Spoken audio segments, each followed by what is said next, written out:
Tuhan. Kiranya Tuhan berkati dari awal pertengahan hingga akhirnya Tuhan. Tuhan saja yang pimpin ibadah kami Tuhan. Terima kasih Tuhan, terima kasih Yesus. Kami sudah berdoa dan mengucap syukur. Haleluya, amin. Amin. Shalom. Gimana kabarnya teman-teman? Luar biasa?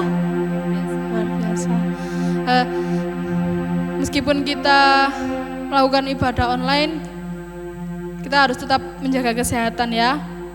Meskipun pandemi yang entah kapan berakhir, tapi kita harus percaya, kita harus tetap semangat, tetap percaya kalau kita dalam lindungan Tuhan. Kita pujikan pujian selanjutnya.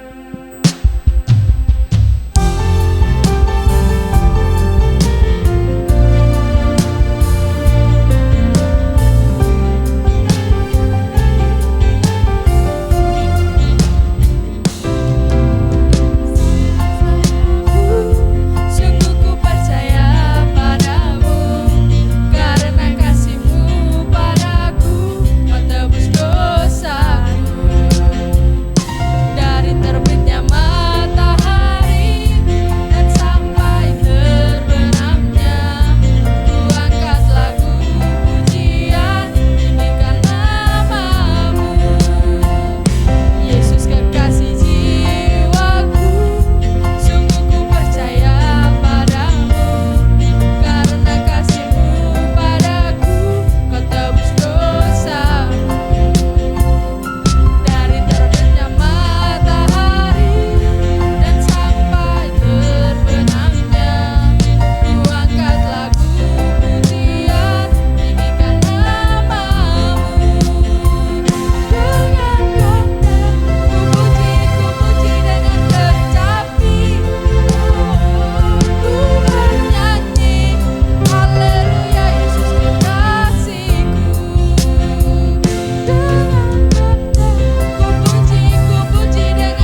Engkau Yesus.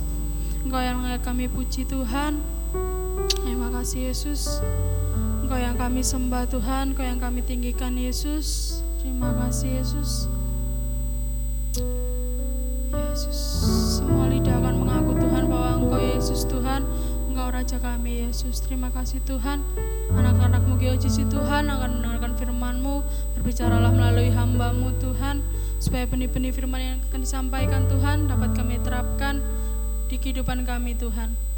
Beri kami telinga yang akan dengar-dengaran akan firman-Mu. Beri kami hati Tuhan yang mau menerima akan firman-Mu Yesus. Terima kasih Yesus, terima kasih Bapa, dalam nama Tuhan Yesus, haleluya, amin. Shalom, para kekasih Tuhan, kaula muda, GOJC, dimanapun kalian berada, pastikan kesempatan yang singkat malam hari ini, kita sama-sama mengikuti ibadah secara online pada hari ini. Nah, kita akan bersama-sama mendengarkan firman Tuhan. Saya akan mengangkat sebuah tema dengan judul Kembangkan Potensimu. Sekali lagi, kembangkan potensimu. Ya. Sebelum kita lebih lanjut mendengarkan firman Tuhan ini, saya ajak kita sama-sama berdoa. Bapa, kami bersyukur kesempatan singkat kali ini kami mau belajar untuk memberikan perhatian kami supaya kami bisa menangkap pesan firman Tuhan yang menjadi bekal penting bagi kami, khususnya para kaula muda, dalam menggapai cita-cita, dalam menggapai segala harapan kami di masa-masa yang sulit, di masa-masa yang akan datang. Terima kasih Tuhan, pimpin hamba-Mu oleh kuasa Roh Kudus dan jamah setiap anak-anak-Mu yang mendengarkan firman Tuhan ini. Dalam nama Yesus kami berdoa. Haleluya. Amin. Ya. Setiap kita semuanya pasti punya potensi. Ya. Jangan berkata saya tidak punya potensi. Jadi saya tidak tahu apa yang harus saya lakukan, ya. Kayaknya memang saya itu tidak punya potensi. Jangan pernah berpikir seperti itu. Atau mungkin kalau kita membanding-bandingkan diri kita dengan orang lain, ada teman kita, ada yang seusia kita, sesekolah dengan kita yang pernah bersama-sama berteman dengan kita, sekarang mereka melesit karena memiliki segudang potensi. Dan kita mulai berpikir dan membanding-bandingkan dengan diri kita dan berkata, aduh, saya tidak bisa seperti dia. Ya, saya punya potensi apa ya? Kayaknya saya tidak punya potensi, ya. Jadi jangan berpikir demikian, karena potensi bukan karena kita punya gelar maka seseorang punya potensi. Potensi bukan hanya milik orang yang memiliki nilai akademis yang baik. Potensi bukan hanya dimiliki oleh orang yang tingkat IQ-nya di atas rata-rata. Potensi bukan hanya dimiliki oleh orang yang penampilannya kelihatan meyakinkan, bukan. Saya mau katakan malam hari ini, saat kesempatan hari ini kepada kalian semuanya bahwa siapapun kamu, ya, siapapun kita, semua kita punya potensi. Bahkan orang yang cacat tubuhnya pun di sisi lain pasti dia punya potensi. Nah, ini yang menjadi perenungan kita pada saat malam hari ini. Bagaimana caranya kita bisa mengembangkan potensi kita? Itu hal yang sangat penting. Nah, ada sebuah pertanyaan kepada kita semuanya. Di manakah tempat kekayaan terbesar di dunia ini? Kalau saya berkata demikian, bertanya demikian, kira-kira kalian jawabannya apa? Di manakah tempat kekayaan terbesar di dunia ini? Mungkin ada di antara kalian yang berkata kekayaan terbesar di dunia ini adalah tempat tambang emas. Mungkin kalian menyebutkan salah satu tempat tambang emas terbesar, misalnya di Papua, ya, Freeport. Atau mungkin juga menyebutkan salah satu tambang minyak di lepas pantai yang sangat besar, ya. Tetapi apakah tempat-tempat itu adalah tempat kekayaan terbesar di dunia ini? seorang filsuf berkata dan menjawab pertanyaan ini. Dia berkata, tempat kekayaan terbesar di dunia ini adalah kuburan. Wah, mungkin kita kaget mendengarkan jawaban ini. Kenapa? Karena dia berkata bahwa kuburan adalah tempat banyak orang menguburkan banyak impiannya. Kuburan adalah tempat orang menguburkan banyak potensi yang tidak pernah ditemukan, yang tidak pernah dikembangkan. Kuburan adalah tempat banyak orang yang memiliki sebetulnya segudang banyak potensi, segudang banyak talenta, segudang banyak kemampuan, tetapi dia tidak pernah menemukan potensi itu dan tidak pernah mengembangkannya, sehingga hanya tinggal di kuburan saja. Nah, jangan sampai hal seperti ini terjadi. Para kaula muda, anak-anak muda, GeoGC, ya, kalian semuanya punya potensi. Kita semuanya punya potensi. Jangan sampai kita nanti membawa potensi yang tidak pernah kita sadari, kita tidak pernah temukan, tidak pernah kita kembangkan, terus sampai tua terkungkung dalam diri kita dan sampai kita bawa di kuburan. Dan tahukah kalian bahwa suatu saat Tuhan akan mempertanyakan itu kepada kita. Nah, ini hal yang sangat penting. Itu sebabnya temukan, kembangkan potensimu. Ya, kita akan belajar bagaimana cara kita untuk mengembangkan potensi kita. Saya akan membacakan dalam Markus pasal 6 mulai ayat 34 sampai 44, ya. Markus pasal 6 mulai ayat 34 sampai 44. Ini judul perikopnya adalah tentang Yesus memberi makan 5.000 orang. Ayat 34. Ketika Yesus mendarat, ia melihat sejumlah besar orang banyak. Maka tergeraklah hatinya oleh belas kasihan kepada mereka, karena mereka seperti domba yang tidak mempunyai gembala. Lalu mulailah ia mengajarkan banyak hal kepada mereka. Pada waktu hari sudah mulai malam, datanglah murid-muridnya kepadanya dan berkata, tempat ini sunyi dan hari sudah mulai malam. Suruhlah mereka pergi supaya mereka dapat membeli makanan di desa-desa dan di kampung-kampung di sekitar ini. Tetapi jawabnya, kamu harus memberi mereka makan. Kata mereka kepadanya, jadi haruskah kami membeli roti seharga 200 dinar untuk memberi mereka makan? Tetapi ia berkata kepada mereka, berapa banyak roti yang ada padamu? Cobalah periksa. Sesudah memeriksanya mereka berkata, 5 roti dan 2 ikan. Lalu ia menyuruh orang-orang itu supaya semua duduk berkelompok-kelompok di atas rumput hijau. Maka duduklah mereka berkelompok-kelompok. Ada yang 100, ada yang 50 orang. Dan setelah ia mengambil 5 roti dan 2 ikan itu, ia menengadah ke langit dan mengucap berkat. Lalu memecah-mecahkan roti itu dan memberikannya kepada murid-muridnya, supaya dibagi-bagikan kepada orang-orang itu. Begitu juga kedua ikan itu dibagi-bagikannya kepada semua mereka, dan mereka semuanya makan sampai kenyang. Kemudian orang mengumpulkan potongan-potongan roti 12 bakul penuh, selain daripada sisa-sisa ikan. Yang ikut makan roti itu ada 5.000 orang laki-laki. Wow, kalau kalian mengikuti dan membaca, mungkin dari sejak sekolah minggu sudah sering kita dengar tentang kisah Yesus memberi makan 5.000 orang laki-laki. Tentunya ini bukan jumlah yang sangat sudah jumlah yang maksimal, bukan. Pasti ada juga ibu-ibu, ya, sebab ini bukan ibadah kaum pria, ya. Pasti ada wanita dan juga ada anak-anak tidak dihitung, dan kemungkinan diperkirakan bisa sampai 15.000 orang yang makan pada waktu itu. Kemungkinan itu hitung-hitungan mentahnya. Nah, tetapi kita lihat ternyata mereka semuanya bisa kenyang. Nah, bagaimana bisa terjadi? Karena selain daripada kalau kita melihat dari sisi Tuhan Yesus melakukan mujizat, tetapi di sisi lain juga para murid-murid juga andil di dalamnya. Oleh potensi yang ada pada saat itulah, maka sesuatu yang dahsyat, ya, yang spektakuler, menjadi kisah yang sangat menggembarkan di dalam sejarah Alkitab. Nah, kita akan belajar bagaimana cara kita bisa mengembangkan potensi yang ada pada diri kita. Yang pertama, belajarlah untuk menghadapi masalah yang ada. Setiap manusia dalam dunia ini pasti ada masalah.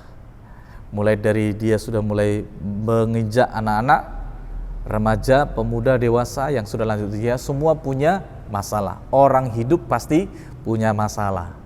Dan suka atau tidak suka pasti dirundung, didatangi oleh masalah. Ya.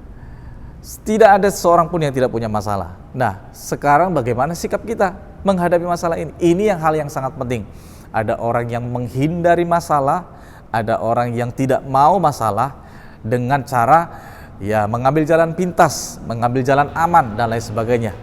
Tetapi seharusnya bagaimana sikap kita terhadap masalah? Belajarlah untuk menghadapi masalah. Masalah pada saat pelayanan Tuhan Yesus di sini dalam perikop ini apa? Ada beberapa hal masalah yang sedang terjadi pada saat itu, ya. Ayat 35 dikatakan, pada waktu itu hari sudah mulai. Ayat 34 berbicara banyak orang banyak itu yang jumlahnya tadi 5.000 laki-laki itu, mereka semuanya sudah pada kelaparan, seharian gak makan. Paling berangkat dari rumah hanya sarapan, jadi makan siang tidak ada. Nah, ini menjelang malam. Nah, pasti perutnya yang pasti sudah keroncongan, ya, sudah sangat kelaparan. Nah, ini masalah. Yang kedua, pada waktu itu hari sudah mulai malam. Ini juga masalah. Kenapa? Kalau sudah mulai malam, mau cari makanan di mana? Tidak malam, yang misalnya belum malam pun cari makan untuk 5.000 orang pun itu bukan perkara yang mudah. Nah, ini jadi masalah. Yang kedua juga dikatakan 35 bagian yang terakhir, tempat ini sunyi. Ya, sunyi artinya tidak ada pedagang, tidak ada jual gorengan, tidak ada jual nasi pecel, tidak ada yang jual nasi goreng dan lain sebagainya, tidak ada karena sunyi. Kalaupun misalnya itu di tempat keramaian, di pasar, itu pun mungkin jajanan atau makanan pasti sangat terbatas. Tetapi pada saat itu adalah tempat yang sunyi. Sudah mulai menjelang malam, juga tempat itu sunyi, ya. Dan ayat 37 Tuhan Yesus berkata, kamu harus memberi mereka makan. Jadi Yesus menantang mereka, kamu yang harus kasih mereka makan. Itu sebabnya muridnya berkata, jadi haruskah kami membeli roti seharga 200 dinar untuk memberi mereka makan? Jadi mereka mulai hitung-hitung, ya. Ini kalau jumlahnya 5.000 orang, yang laki-laki saja yang dihitung, kira-kira berapa ya? Kalau satu orang satu bungkus nasi pecel, ya. Oh sekian, misalnya, 5.000, 6.000, 7.000, 8.000. Nah, kalau dikalikan 5.000 orang berapa ya? Nah, ketemu itu kira-kira kita butuh uang 200 dinar.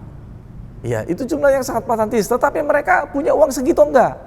Mungkin misalnya enggak punya, karena mereka katakan, haruskah kami membeli roti seharga 200 dinar untuk mereka? Artinya mereka enggak punya uang yang cukup untuk membeli mereka makan. Ini masalah. Ya.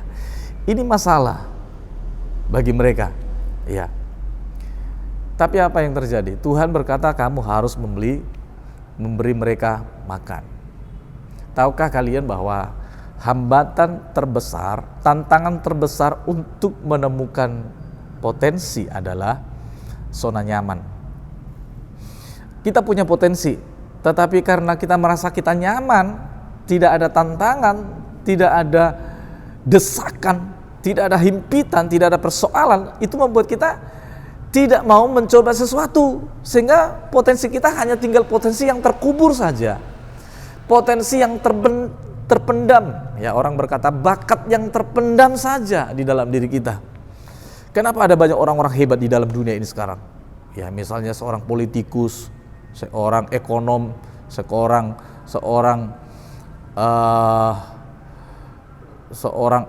aktor, artis, ya, seorang businessman, seorang pemimpin yang hebat dan handal.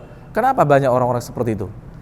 Mereka mungkin manusia yang sama dengan kita, tetapi ketika ada desakan, ada tantangan, ada hambatan, mereka tidak mundur, mereka tidak cari jalan pintas, mereka tidak lari dari tanggung jawab, tetapi mereka berani menghadapnya dan berani mencoba. Ya, mereka tidak kalah sebelum bertempur, tetapi mereka adalah orang-orang yang berani menghadapi masalah. Kalau misalnya tidak ada masalah, apakah mereka bisa muncul jadi orang-orang hebat? Tidak mungkin bisa, karena tidak ada tantangan.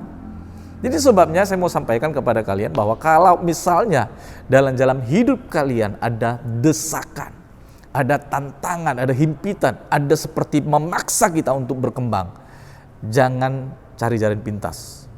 Jadikan itu menjadi kesempatan untuk mengembangkan potensi yang ada di dalam diri kita. Ya, kalau mau cari-cari alasan banyak.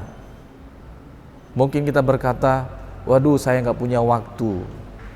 Waduh keadaan yang membuat saya tidak bisa berbuat apa-apa. Atau mungkin berkata, saya nggak mungkin bisa. Misalnya memulai sebuah rencana untuk berdagang, untuk mau jualan misalnya gitu ya. Saya nggak punya modal, saya tidak punya keahlian, saya bukan lulusan ekonomi, ya misalnya seperti itu ya. Saya tidak pernah mengecap pendidikan yang tinggi, ya. Saya tidak punya waktu, ya. Dan ada banyak alasan. Kalian tahu bahwa pada masa pandemi ini, sejak munculnya wabah pandemi COVID-19, bukan hanya di Indonesia tetapi mendunia ini, ada banyak potensi-potensi yang bangkit. Ada banyak potensi-potensi yang digali, ditemukan dan dikembangkan, dan mereka meledak menjadi orang yang hebat. Iya. Iya. Banyak penemuan-penemuan besar. Penemuan-penemuan misalnya berdagang secara online. Ya. Itu semuanya potensi muncul dari apa? Karena ada persoalan, ada desakan, ada himpitan. Maka himpitan itu memaksa mereka untuk berkarya dan bisa menjadi berkah. Paling tidak untuk dirinya sendiri dan juga bagi banyak orang lain. Jangan lihat masalah itu sesuatu yang membunuh kita, jangan. Tuhan tidak pernah mengizinkan persoalan, masalah terjadi untuk menghentikan langkahmu dalam mengembangkan potensimu, tidak. Tetapi justru Tuhan mengizinkan itu untuk mengembangkan potensimu. Lihat Ayub. Ayub itu kan punya banyak masalah. Coba lihat, ketika Ayub menghadapi masalah itu dan dia bisa lulus, apa yang terjadi? Dia memperoleh harta 2 kali lipat kekayaannya sebelum dia mengalami pencobaan. Luar biasa bukan? Nah, kita juga demikian. Iya. Lihatlah masalah itu sebagai batu lompatan bagi kita untuk mencapai cita-cita kita, untuk mencapai sesuatu. Kita ini kan anak Tuhan, kita punya Tuhan, ya. Selain kita punya potensi, ada harapan bagi kita untuk bisa menemukan potensi karena kita punya Tuhan yang menolong kita bisa menemukannya dan mengembangkannya. Seorang atlet yang sangat dikagumi hari-hari ini, ya, yaitu Apriani Rahayu. Ya, dia seorang perebut medali emas dari ganda putri yang di Olimpiade Jepang kemarin. Waktu dia masih kecil, anak-anak dia suka bermain bulu tangkis, ya. Tetapi ayah dan ibunya punya keterbatasan, nggak punya banyak uang karena berasal dari keluarga yang sangat sederhana. Untuk membeli raket saja untuk anaknya ini harus dibuatkan dari kayu dan dibuatkan senar yang biasa, senar untuk pancing itu. Ya, itu bermainnya dari sejak kecil. Nah, dia ketika ada orang melihat dia punya potensi, maka dia direkrut, dia diajukan untuk ke level yang lebih baik. Dia nggak punya uang karena ada syarat harus punya uang.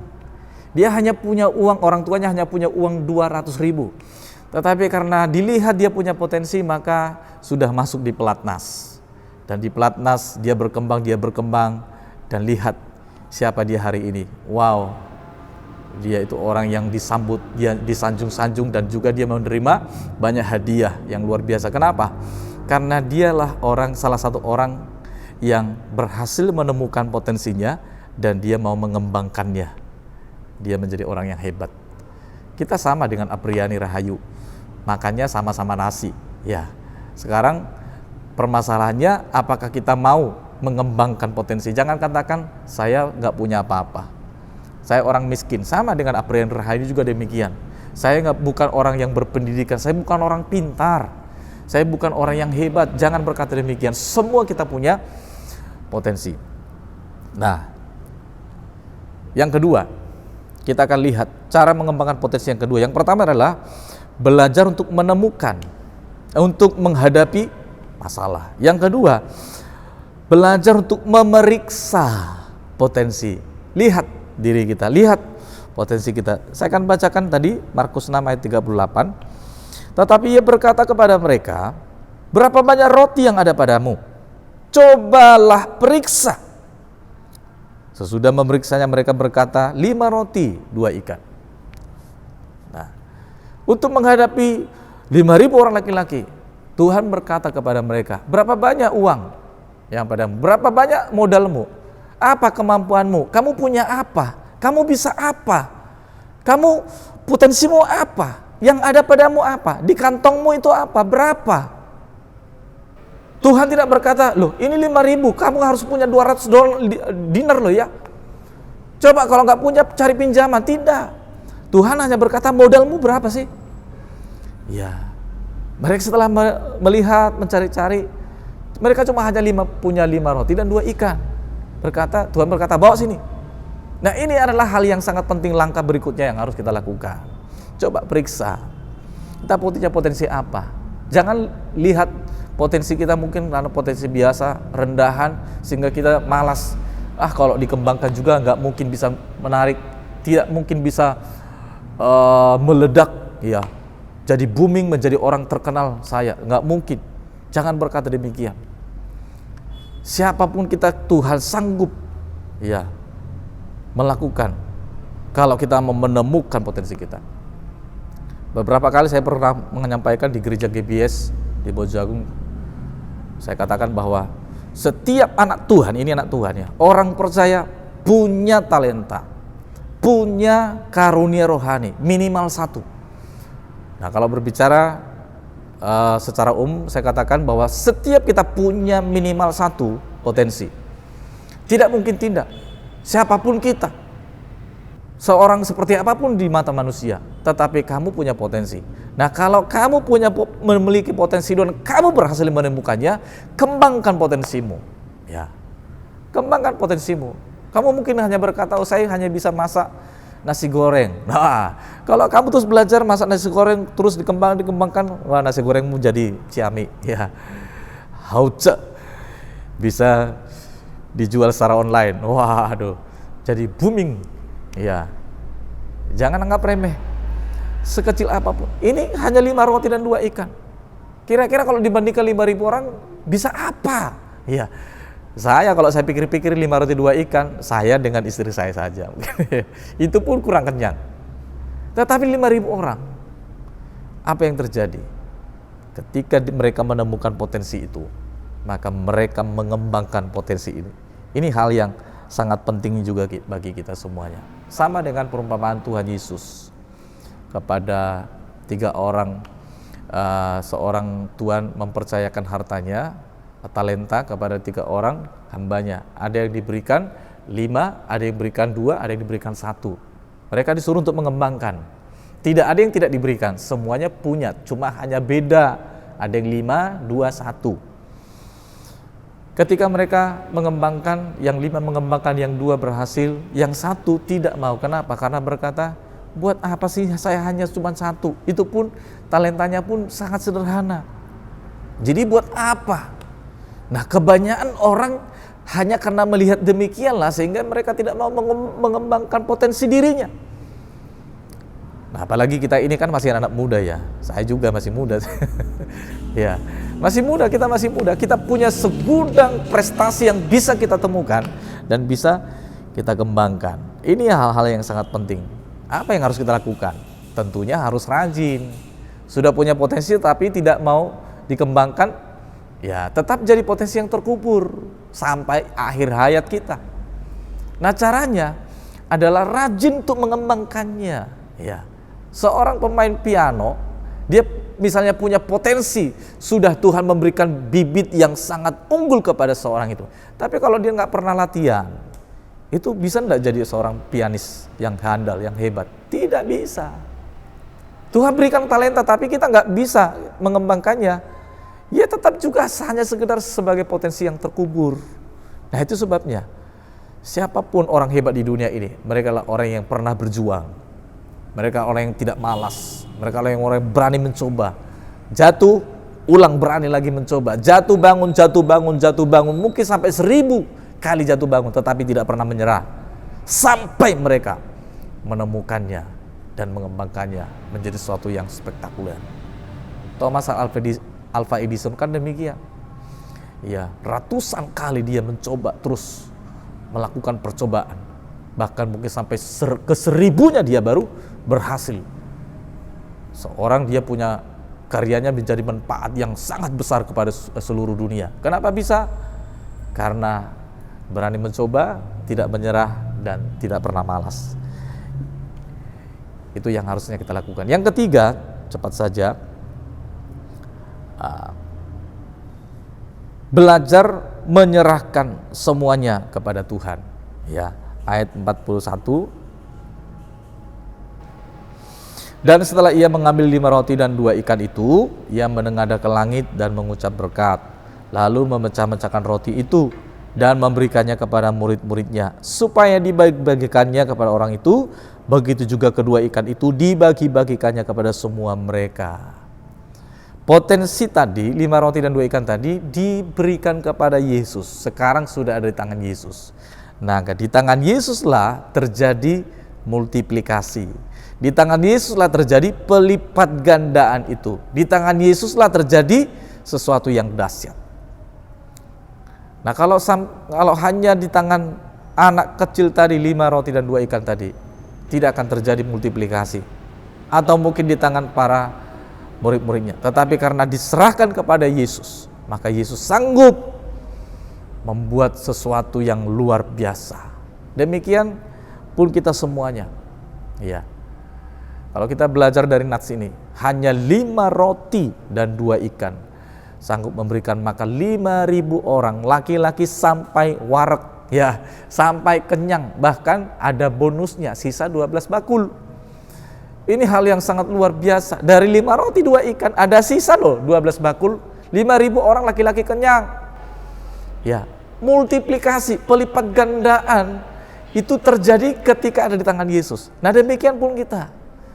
Kita punya potensi. Mari kita minta tolong kepada Tuhan. Tuhan, saya punya potensi. Saya menemukannya, saya mau belajar terus, melatih diri dan berusaha terus. Dan kuserahkan semuanya potensiku, kuserahkan semua talentaku, kuserahkan semuanya kemampuanku, bakatku kepada Tuhan. Saya yakin kalau kita melakukannya dengan sungguh-sungguh dan dengan sungguh-sungguh kita meminta kerinduan, dengan kerinduan di dalam hati kita, saya yakin Tuhan sanggup melipat gandakan, memultiplikasikan potensi yang ada dalam diri kita menjadi sesuatu yang sangat luar biasa. 5 roti, 2 ikan, 5.000 orang kenyang. Karena ketika itu diserahkan kepada Tuhan, di tangan Tuhan, sesuatu yang luar biasa terjadi. Musa punya apa ketika diutus Tuhan? Hanya tongkat. Ya, Tuhan berkata, kamu akan menjadi pemimpin Israel, membawa Israel keluar dari Mesir menuju tanah Kanaan. Gak bisa apa-apa saya Tuhan, gak pintar bicara saya Tuhan. Saya orang bodoh saya. Jangan saya, utuslah yang lain. Tuhan berkata, tidak, ya, saya nggak punya apa-apa. Kamu punya apa? Apa yang di tanganmu? Tongkat. Ya sudah, itu kamu, dengan itu kamu bisa memimpin. Wow, hanya dengan tongkat. Ketika Musa menyerahkan kepada Tuhan, Tuhan sanggup oleh tongkat itu bisa membelah lautan yang sangat luas. Oleh tongkat padang gurun air bisa mengalir di sana. Oleh tongkat banyak mujizat-mujizat terjadi di sana. Ya.